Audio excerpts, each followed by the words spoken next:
Muy buenas noches, sean muy bienvenidos nuevamente a todos los que se conectan a través de Facebook para observar esta transmisión de este día jueves, donde vamos a poder nuevamente compartir la palabra de Dios. Quien les habla, el pastor Hugo Ramini, pastor de la Iglesia Evangélica Filadelfia de San Juan. En esta noche les voy a estar compartiendo un mensaje que el Señor ha puesto en mi corazón. Y antes de comenzar vamos a orar al Señor. Y le invito a que usted pueda compartir esta transmisión con sus contactos en Facebook, con aquellos que tal vez no conocen a Jesús como Señor y Salvador también, que usted pueda difundir esta publicación mientras estamos transmitiendo en vivo. Así que vamos a orar al Señor para entregar estos momentos en las manos de nuestro Señor Jesucristo. Padre, en el nombre de Jesús te damos gracias, Señor. Gracias, mi Dios, por este momento tan precioso, Señor, que nos permites tener, Jesús. Gracias, Señor, porque tú, Señor, Dios mío, nos has permitido, Señor, en esta noche nuevamente encontrarnos a través de esta red social, Señor, para poder, Dios mío, compartir tu mensaje, para compartir tu palabra, Señor. Gracias, Señor amado. Bendice este momento, Señor.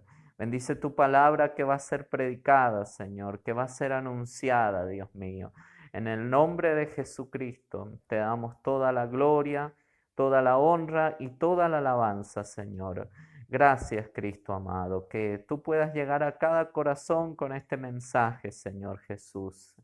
Que muchos puedan alcanzar salvación en esta noche, Señor. Que también puedas sanar a los enfermos, dar respuesta a los que están, Señor, en esta noche en oración pidiendo, Señor, por algo en especial, Señor. En el nombre precioso de Jesús. Te damos gracias porque una vez más podemos, Señor, transmitir, Señor, a través de este medio, Señor Jesús. Gracias porque no solamente podemos llegar a nuestra provincia de San Juan, a nuestro país argentino, sino también hacia otros países de Latinoamérica, Señor. Te damos gracias en el nombre de Jesús. Amén y amén. Damos gracias al Señor y nuevamente les doy la bienvenida a todos aquellos que se conectan a través de Facebook. Seguramente también pueden haber personas que estén en otras partes de Latinoamérica observando la transmisión también. Así que nuevamente les vuelvo a recordar que puedan compartir esta transmisión en sus grupos, en los grupos que puedan tener a través de Facebook, compartir esta transmisión a sus contactos también, para que muchos puedan en esta noche escuchar el mensaje de la palabra de Dios. Y vamos a comenzar con el mensaje en esta noche.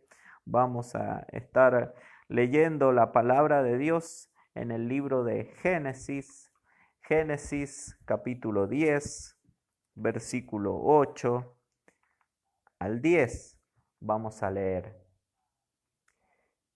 Génesis capítulo 10, versículo 8 al 10. Y el título de este mensaje es ¿Santo Padre o Padre Santo? Leemos en el libro de Génesis capítulo 10, versículo 8. Y Cus engendró a Nimrod, quien llegó a ser el primer poderoso en la tierra. Este fue vigoroso cazador delante de Jehová, por lo cual se dice, así como Nimrod, vigoroso cazador delante de Jehová. Y fue el comienzo de su reino Babel, Eret, Akkad y Calne, en la tierra de Sinar. Hablamos nuevamente de este personaje, de este nieto de Noé, Nimrod. Y en mensajes anteriores habíamos hablado de que Nimrod, en el primer mensaje, había tenido una esposa llamada Semerimus. Ambos habían dado a luz a un hijo llamado Tamuz. Y cuenta la historia y la tradición que aparentemente este hijo había muerto y después de los 40 días había resucitado. Y se había comenzado un culto a lo que era la diosa del cielo, que era Semerimus, y también a Tamuz como su hijo. El culto a la madre y a su hijo. Y lo relacionábamos con el culto tradicional de la religión tradicional del catolicismo, como es el culto a María y a Jesús. Y veíamos a la luz de la palabra de Dios que muchas de las ideas que se tienen con respecto a María como la Madre de Dios y como Madre de todos los hijos de Dios no es real, no es así. Y veíamos que el único intercesor entre Dios y los hombres era Jesucristo. Y el único que murió sin pecado alguno y fue muerte y muerte de cruz fue Jesucristo. Y el único que fue concebido del Espíritu Santo fue Jesucristo. Y podíamos sacar como conclusión que Jesucristo es aquel que es digno de ser exaltado y adorado, y no María, quien fue una sierva de Dios a la cual respetamos mucho, pero que no es nada de lo que la religión tradicional dice de ella. Después también podíamos ver en la palabra de Dios sobre esta historia de Babel y esta torre que los hombres decidieron construir para llegar al cielo. Y Babel significa puerta del cielo. Y cuando veíamos esto, veíamos que los hombres habían construido una estructura para llegar al cielo. Y que esa estructura estaba compuesta de ladrillo cocido en fuego. Y no era el material, la piedra, que tal vez era el material más conocido desde ese momento. Y habían usado también el asfalto como mezcla. Y hablábamos de que la religión tradicional también había establecido un camino para llegar al cielo, un camino intermedio que llamábamos purgatorio. Y veíamos que el purgatorio era el lugar donde las almas eran purificadas allá de aquellos pecados de los cuales no habían sido perdonados acá en la tierra. Pero veíamos a la luz de la palabra de Dios también que solo existen dos caminos, el cielo o el infierno. Y en tercer lugar, en el tercer mensaje, veíamos también que esta estructura construida por estos hombres también representaba a la Iglesia Católica como madre. Y ¿eh? Hablábamos de un dogma de la Iglesia católica, el cual hablaba que nadie que tenga a Dios por padre puede dejar de tener a la Iglesia como madre. Pero veíamos a la luz de la palabra de Dios que cuando hablamos de madre, la palabra de Dios identifica a la Jerusalén celestial como la madre de todos, en cuanto es la ciudad que va a albergar un día a todos los salvados, que está en el cielo y que un día descenderá del cielo, y allí estará la iglesia también, y que la iglesia es identificada con la esposa de Cristo y no con la madre, sino es la esposa del Hijo de Dios, la novia y futura esposa, que muy pronto como iglesia nos encontraremos con el Señor Jesucristo en los aires y así estaremos para siempre con el Señor Jesús. Y en cuarto lugar podemos ver acá a Nimrod. Nimrod, el padre de Babel, un cazador vigoroso, un hombre fuerte en esto. Y si hablamos de un hombre fuerte, que podemos relacionarlo con Nimrod a lo largo de la historia, tenemos que hablar de un emperador llamado Constantino, un emperador que tuvo una participación especial a partir del año 312 después de Cristo.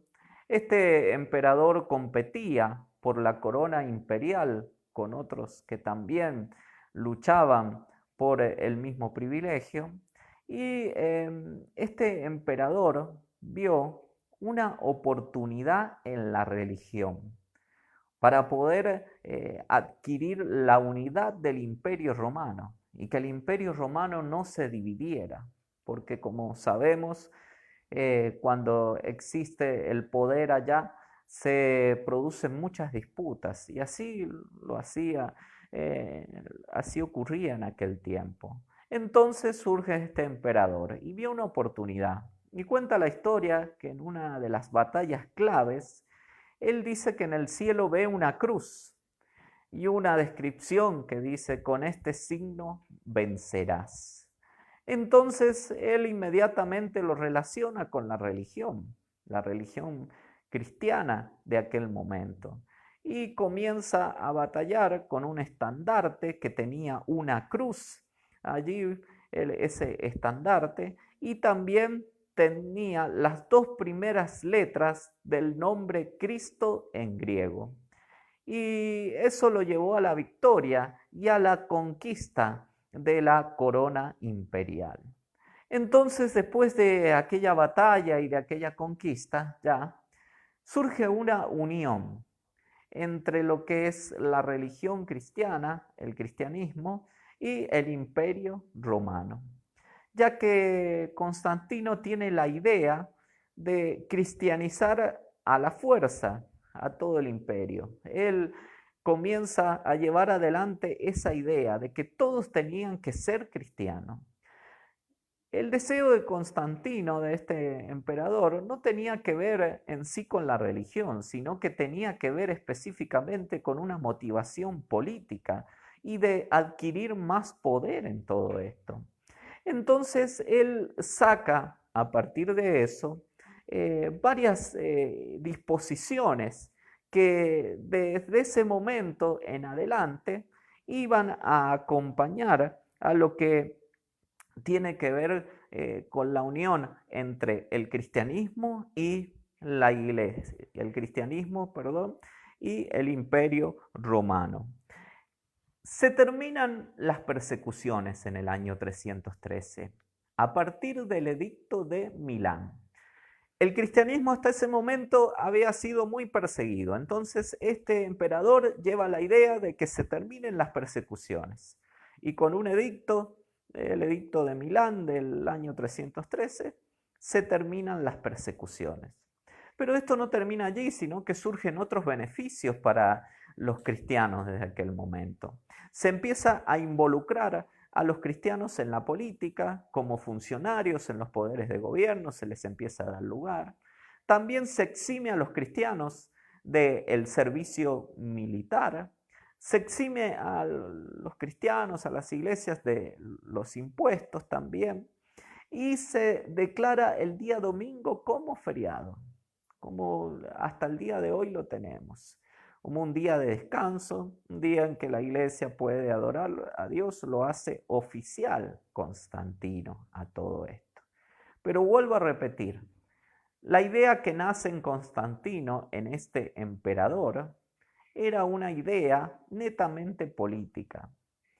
Porque si bien es cierto, benefició el cristianismo en algún sentido, al tener tantos beneficios, ahora empieza otra lucha y es entre la iglesia y el mundo. Y comienzan a entrar costumbres paganas a la iglesia. Y todo se empieza a desvirtuar. Pero todo nace en el emperador Constantino. Entonces, muchos dicen que Pedro fue el primer papa. Sin embargo, debemos en primer lugar decir y relacionar a Nimrod con Constantino. Nimrod es sombra de ese Constantino. Nimrod fue el padre de Babel y de esa torre. Y Constantino es el padre del catolicismo romano. Podemos decir, como muchos teólogos coinciden en esto, que Constantino fue el primer papa. Allí nace todo. Y de allí en más comienza la iglesia a tener jerarquías. Y la estructura de la iglesia comienza a ser una estructura piramidal que tiene al Papa en primer lugar con el poder supremo de toda la Iglesia. Y se habla y se considera que todo aquel que diga que el Papa no tiene un poder supremo y completo, y que ese poder que ese poder no es un poder ordinario o inmediato sobre sobre todas las iglesias, sobre todos los obispos de las iglesias también, y sobre todo lo que tiene que ver con los fieles, sea anatema. Podemos decir que todo aquel que diga que el Papa no tiene todo el poder sobre la Iglesia es un anatema. El Papa está por encima de los obispos, el Papa está por encima de los presbíteros, el Papa está por encima de los diáconos y el Papa está por encima de los laicos. Entonces él adquiere el poder supremo. ¿Y de dónde, en primer lugar, de dónde nace esta idea y qué base bíblica le dan a esto?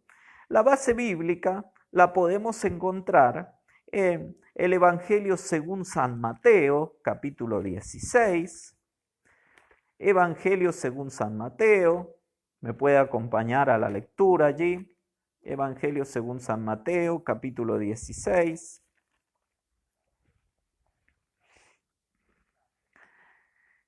Desde el versículo 13 en adelante, tiene como título la confesión de Pedro. Prestemos atención al título, la confesión de Pedro. Viniendo Jesús a la región de Cesarea de Filipo, preguntó a sus discípulos diciendo, ¿quién dicen los hombres que es el Hijo del Hombre? Ellos dijeron, unos Juan el Bautista, otros Elías y otros Jeremías o alguno de los profetas. Él les dijo, ¿y vosotros, quién decís que soy yo? Respondiendo Simón Pedro dijo, tú eres el Cristo, el Hijo del Dios viviente.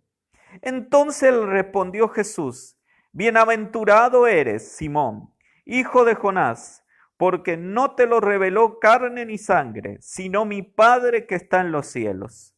Y yo también te digo que tú eres Pedro, y sobre esta roca edificaré mi iglesia, y las puertas del Hades no prevalecerán contra ella. Y a ti te daré las llaves del reino de los cielos, y todo lo que atares en la tierra será atado en los cielos, y todo lo que desatares en la tierra será desatado en los cielos. Entonces mandó a sus discípulos que a nadie dijera que él era Jesús el Cristo. Acá surge el fundamento de lo que tiene que ver con la estructura piramidal y de poner al Papa con el poder supremo. Y está hablando aquí de Pedro.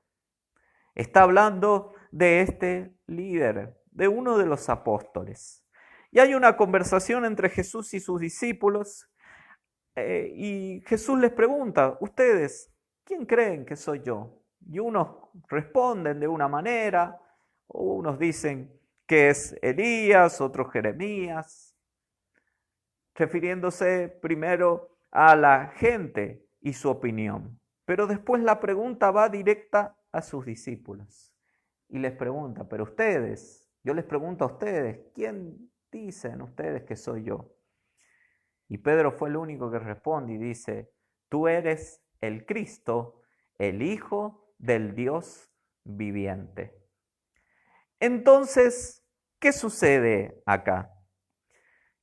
Que Jesús reconoce la declaración de Pedro. Y presten atención, él dice, bienaventurado eres, Simón, hijo de Jonás, porque no te lo reveló carne ni sangre, sino mi Padre que está en los cielos. Él pone énfasis en primer lugar en la declaración de Pedro. Él hace alusión a esto. El reconocimiento de Jesús va en base a la declaración de Pedro. Y después le dice, y yo también te digo que tú eres Pedro. En griego es Petros. Lo que le dice, y yo te digo que tú eres piedra, tú eres una piedra. Y después dice Jesús, y sobre esta roca edificaré mi iglesia. Y cuando habla de roca, en el lenguaje original, en el griego, el término es Petra, que significa roca. Son dos términos diferentes. El término Pedro es Petros y el término roca es el término Petra. Totalmente diferente. Y las puertas, edificaré mi iglesia, y las puertas del Hades no prevalecerán contra ella. El catolicismo dice que la roca sobre la cual se apoya la iglesia es Pedro y su persona. Por eso ellos reconocen y creen que Pedro fue el primer papa. Sin embargo, Jesús en ningún momento hace alusión a la persona de Pedro en sí, sino que lo primero que él alude y reconoce es la acertada y verdadera declaración de Pedro. Tú eres el Cristo, el Hijo del Dios viviente. El catolicismo tiene otro entendimiento de esto. Ellos dicen que Pedro es la roca. Sin embargo, la misma palabra de Dios nos ratifica que fue la confesión de Pedro, cuya confesión dice, tú eres el Cristo, el Hijo del Dios viviente, sobre la cual se iba a apoyar la iglesia, porque la roca es Jesús, no Pedro. Y Primera de Corintios capítulo 10,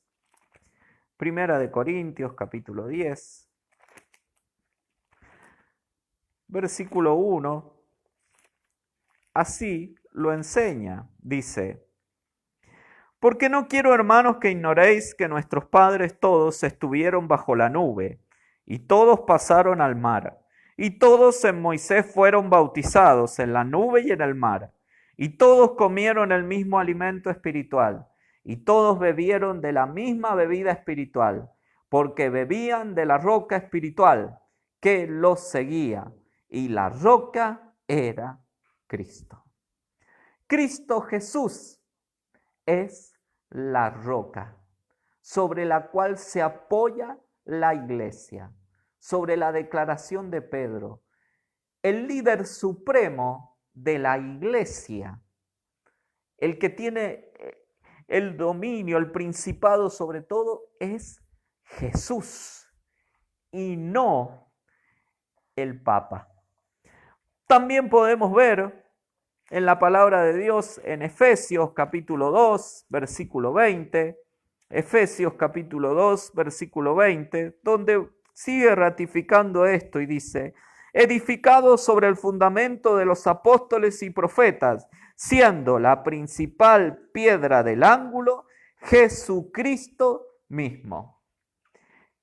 Otra vez vemos que la principal piedra del ángulo, el fundamento de la iglesia es Cristo y no Pedro. Cristo es el líder supremo de la iglesia.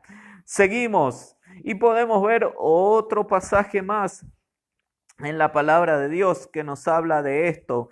Primera de Pedro, capítulo 2, versículo 5. Primera de Pedro, capítulo 2, versículo 5. Nos dice lo siguiente, vosotros también, como piedras vivas, sed edificados como casa espiritual y sacerdocio santo, para ofrecer sacrificios espirituales aceptables a Dios por medio de Jesucristo, por lo cual también contiene la Escritura. He aquí, pongo en Sión la principal piedra del ángulo, escogida, preciosa, y el que creyere en él no será avergonzado. Para vosotros, pues, los que creéis, él es precioso, pero para los que no creen, la piedra que los edificadores desecharon ha venido a ser la cabeza del ángulo y piedra de tropiezo